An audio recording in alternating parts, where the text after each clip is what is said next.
હવે મારા સાસુની સકામ ભક્તિ હતી કે કાલ સવારે મહાદેવ હારા દિવસો દેખાડશે. હવે હું ગઈ એટલે પેલાના જમાનામાં તો સાસરીવાળા ન હોય ને તોય પૂજારી કાકાનું માથે ઓઢવું પડે, આમ આઘું. એટલે આટલું આઘું ઓઢું ને મારો વર બોલે ઓમ નમઃ શિવાય, એટલે આપણે ચડાવવાનું. પણ ધ્યાન મારું આમ તો 10-15 મિનિટ થઈને એટલે મારું વર ખીજાણા, આખો શું ચક્કર વકર કર, બીલી ચડાવ. પણ મારું ધ્યાન ક્યાં હતું કે ગાયની ઓથ દઈને ઊભેલો હાથમાં વાંસળીવાળો એ મારો ભગવાન. મહાદેવ ઉપર મને કાંઈ માન હતું, પણ મહાદેવને કેટલા વાલા ઠાકોરજી એનું તમને પ્રમાણ આપો. એ કે પછી 108 પૂરા થયા એટલે મારા વરે કીધું આપણે બે મનમાં બોલ કે આપણે, એ કે મારા વર એમ બોલ્યા કે જલ્દી, હું એમ બોલી વાંસળીવાળો કે દેખાતો નથી મહાદેવ જરા. મારા ચિત્તમાં આટલા વર્ષોથી એ જ ચિત્ર હતું કે ગાયની ઓથે ઊભેલો વાંસળીવાળો વનમાળી એ મારો એમ. એટલે છેલ્લે ઓલું 108 પછી જે બોલે ને તો હું એમ બોલી વાંસળીવાળો ગાયવાળો. અને અમે ઘરે ગયા કે હવે સાઉથમાં ત્યારે બહુ બાળકો નહોતા ના એટલા આવે નહીં, તો અમારા સામેવાળાએ મારા સાસુને કીધું એ કે અમારે ગુરુદેવ પધારવાના છે, ભેટ કોઈની ન લે અન્ય માર્ગેની, અને તમે તો એ કે સબબંદર કે વ્યાપારી છે, પણ તમારી બહુ ભજન કાનોડાના હારા ગાય છે. એ જમાનાના જૂના પ્રાચીન ભજન આપણે ધોળ કહીએ તો દયારામભાઈનું શ્રીનાથજીનું વદન કમળ જોયું મેં તો, અને એ એવી લઈને લઢણમાં ગાય. એટલે એણે સાસુને કીધું કે તમારે કામ હોય ન આવે તો વાંધો નહીં, પણ વિલાસને મોકલજો ને. આ બહુ નામ વિલાસ હતો. એટલે કે હું રાજી થઈ ગઈ, પણ મને એ ખબર નહીં કે આ વલ્લભ કુળ ને આમ ને બધું. એટલે હું ગઈ એટલે પછી કે ઓલું ગાને એ કે, એટલે કે તરત હું બોલી વદન કમળ જોયું મેં તો શ્રીનાથજીનું વદન કમળ. જે કે તાર કોણ ક્યાંના છો બધું પૂછ્યું. એટલે અમારા એ પાડોશી એવું કહ્યું છે જે એ સબબંદર કે વ્યાપારી એના ઘરમાં. પણ આ વો આવી છે ને એને મેં ક્યારેય બીજા ભગવાનનું નામ લેતા નથી જોયું. એ સવારે મારી વહુ વારે પાણી ભરવા જાય તો એ ક્યાં જ ગાતી હોય હું શું જાણું રે વાલે મુજમાં વદન કમળ જોયું મેં તો જાગીને જો. આ દયારામભાઈ ના એ કે કીર્તન ગાતી હોય. જે મનમાં આશા કે જીવ તો આપણો છે. એટલે આડે વોવે પૂછ્યું એ કે વાંસળીવાળો વનમાળી તમારી પાસે છે? એ કે હા. પછી એને સાસુ આવ્યા એ કે હાલો હવે બટા આટલા બધા હજી વાસીદું કરવાનું છે, છાણા થાપવાના. એટલે જે કીધું બેસો. એટલે વહુએ એમ કીધું કે આ તમારા ઘરે ભગવાન છે તો આમણે આપ્યા છે, જો કાંઈ સમજણ નથી પડતી ભગવાન તમારા ઘરે આમણે? એ કે હા એણે આપ્યા છે. તો એને સાસુને પૂછ્યું એ કે આમના ઘરે ભગવાન છે ને એ આ ગુરુદેવ આપ્યા છે, તો મારે ભગવાન જોઈએ છે એમના જેવા વાંસળીવાળા, તો આ ગુરુદેવને કહું. હવે એને સાસુને કાપોત લોહી ન નીકળે. એણે કીધું હા. એટલે જે કીધું કે કાલે આજે વ્રત કરીને કાલે આવી જાજે. ઘરે ગયા એટલે એને સાસુએ બરાબર લીધી. વહુ તું છો કે હું છું?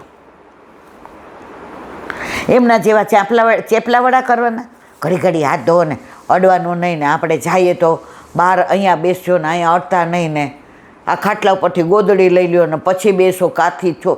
આખો દી કે આવું કર કરે છે. એટલે એની વહુને મનમાં એમ થયું કે મહાદેવ કેટલા કૃપાળુ છે. 108 બિલ્લી ચડાવી તો આજ મારો મેળ પાડી દીધો. હવે એણે તો આખો દિવસ ઉપવાસ કર્યો ને બીજે દિવસે એની સાસુને કહ્યું. એટલે એનો વર કે મેં તારી યાર કર્યો છે તો આપણે બેય જઈએ. એની સાસુ કે આવા ઓલા લઈ આવવાના નથી ખાજો આમ કરો ને આમ કરો ને.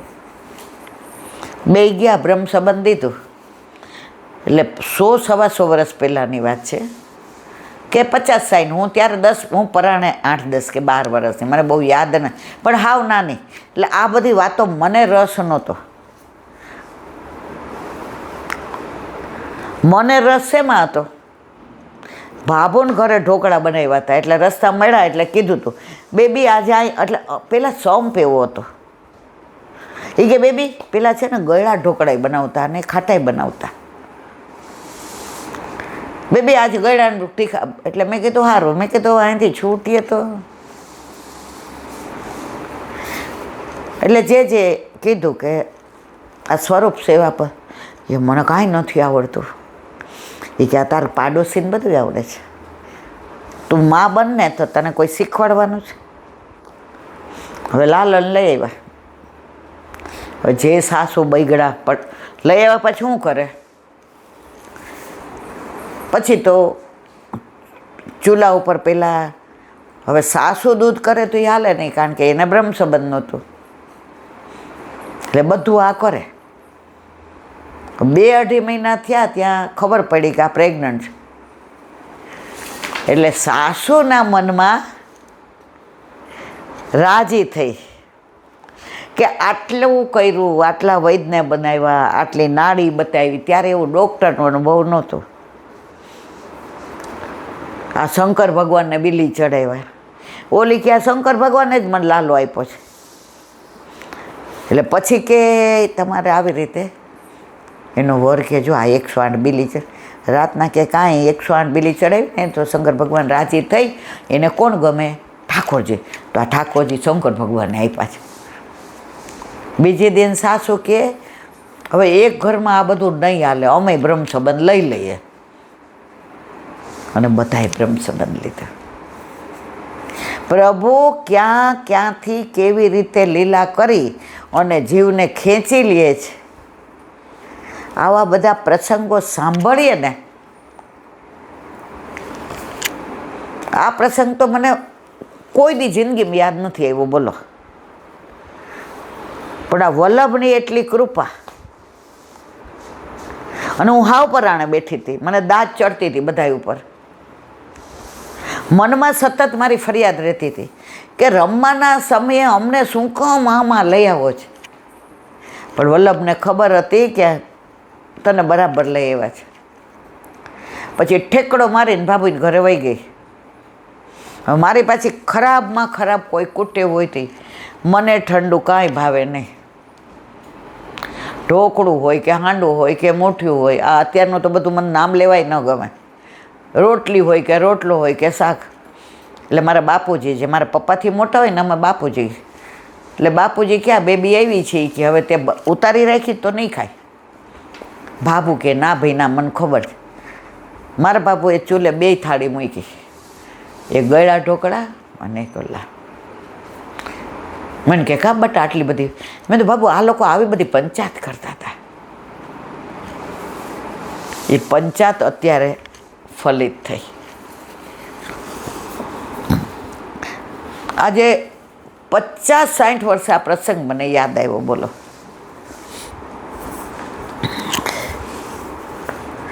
અને વૈષ્ણવ આચાર્યજીના કૃપાપાત્ર હતા. પણ સુરદાસ અને પરમાનંદદાસ બંને સાગર થયા. બંનેના કીર્તનની સંખ્યા નથી. બોલો વલ્લભા. નક્કી કર્યું હોય કે આજે, પણ એના હાથમાં થોડી વાર હવે એસી કરો. દયારામભાઈના ચંદ્રાવલા. આપણે 42માં ચંદ્રાવલાનું અનુસંધાન કરીએ છીએ.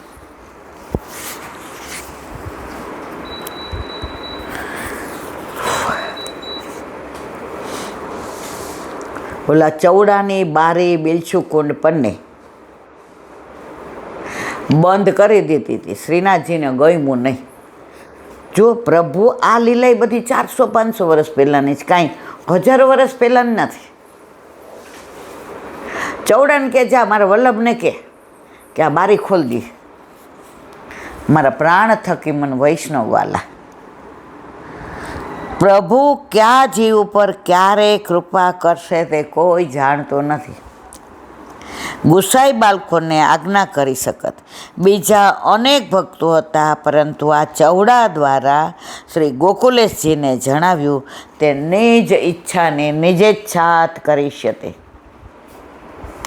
ક્યારે કોના ઉપર કૃપા કરે જ ખબર નથી.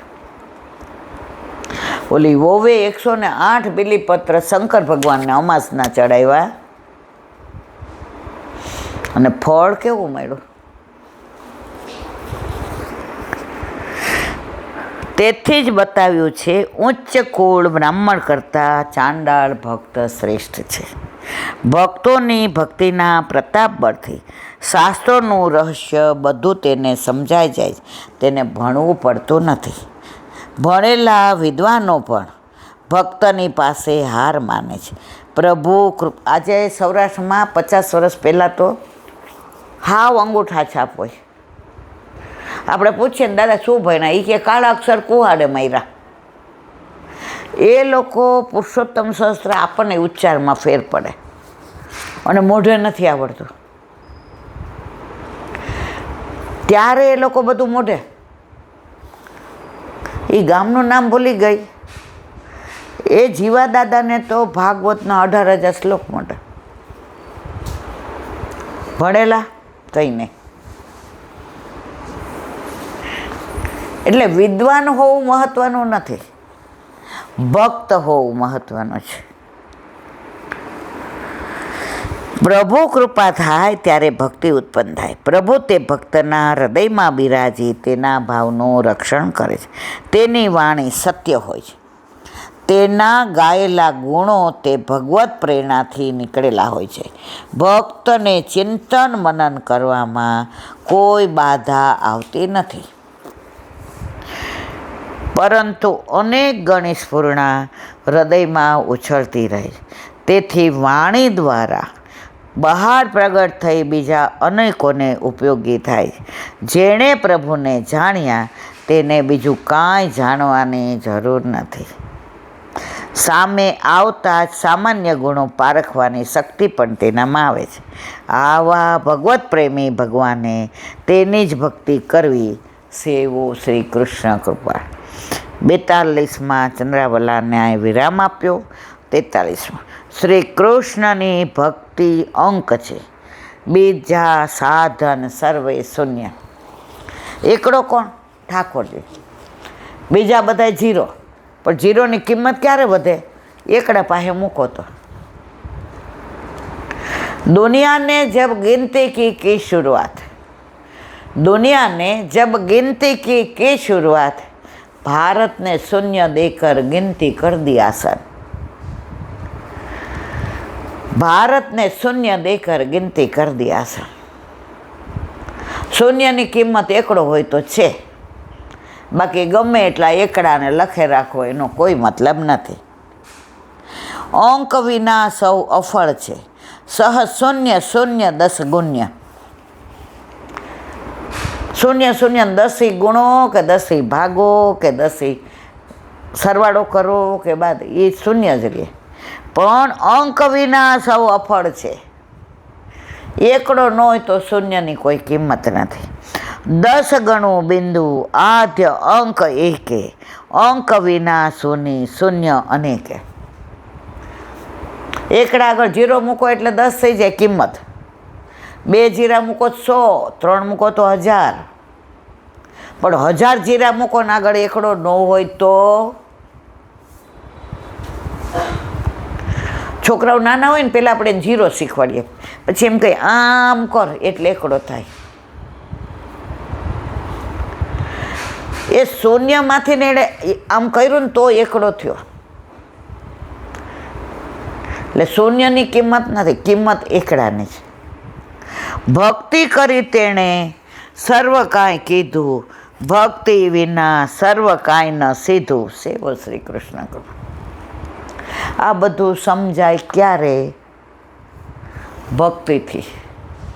ભગવદીઓ દ્વારા ભગવાન મળે ભગવાન દ્વારા ભગવાન મળે નહીં. બોલો વલ્લભાધીશ. આ રીમાન ટિફિન દેવા જાવ ને